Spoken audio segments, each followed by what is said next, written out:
আলাইকুম রহমতুল্লাহি ওয়া বারাকাতুহু। ইন্নাল হামদুলিল্লাহি রাব্বিল আলামিন।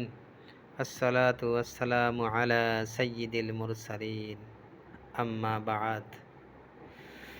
মানুষ যত পায় ততই চায়। ছোটবেলায় এই পড়াটি পড়েছিলাম, এখন বাস্তবে তাই দেখছি। মানুষ যত পায় তত চায়, চাওয়ার কোনো শেষ নেই। মানুষ কোটি কোটি টাকার উপার্জন করেছে, সম্পদ অর্জন করেছে, গাড়ি করেছে, বাড়ি করেছে, তারপরও শুধু চাই আর চাই। এজন্য মহানবী সাল্লাল্লাহু আলাইহি সাল্লাম বলেছেন, যদি আদম সন্তানকে একটি স্বর্ণের পাহাড় দেয়া হয়, তখন সে বলবে, আমার যদি আরও একটি স্বর্ণের পাহাড় থাকতো। যদি আরও একটি পাহাড় দেওয়া হয়, তখনও সে বলবে, যদি আমার আরেকটি পাহাড় থাকতো। এরপর রাসূলুল্লাহ সাল্লাল্লাহু আলাইহি সাল্লাম বললেন যে এই আদম সন্তানের পেট মাটি ছাড়া কিছু দিয়ে ভরবে না। আসলেই তো তাই। মানুষ শুধু পাওয়ার পিছনে দৌড়াচ্ছে আর দৌড়াচ্ছে, কিন্তু এই সম্পদ তার কতটুকু কাজে লাগবে? যদি চোখ দুটো বন্ধ হয়ে যায়, সমস্ত সম্পদ দুনিয়াতে পড়ে থাকবে, এক কানা করেও তো সাথে যাবে না। এ কথা মানুষ কখনো ভাবে না, এ কথা মানুষের মনে কখনো আসেই না। শুধু চাই।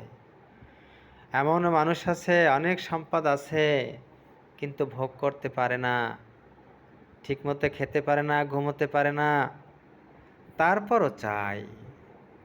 তারপরও শুধু চাই। কি হবে এই চাওয়া দিয়ে, যদি উপভোগ করতেই না পারলো? আর উপভোগ করতেই বা কতটুকু দরকার? পর্যাপ্ত আছে, কত সম্পদ আছে নিজেও হয়তো জানে না, তারপরও চাই। এই চাওয়ার চক্করে পড়ে পরকালের কথা মানুষ ভুলে যায়, শুধু দুনিয়া নিয়েই মেতে থাকে। পরকালে কি হবে এ চিন্তা মানুষের মাথাতেই আসে না। মানুষ আল্লাহকে ভুলে গেছে। মানুষ আর আসলে মানুষ নেই। মানুষ অমানুষ হয়ে গেছে, পশুর চেয়ে অধম হয়ে গেছে।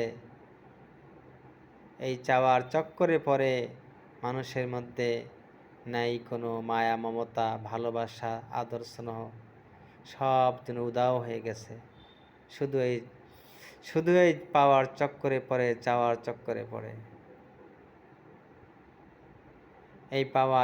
এই চাওয়া মানুষের হিতাহিত জ্ঞানকে নষ্ট করে দিয়েছে। আল্লাহ তাআলা আমাদের সবাইকে এই চাওয়া পাওয়ার চক্কর থেকে বেরিয়ে আসার তৌফিক দান করুন। আমিন। আসসালামু আলাইকুম রহমতুল্লাহ।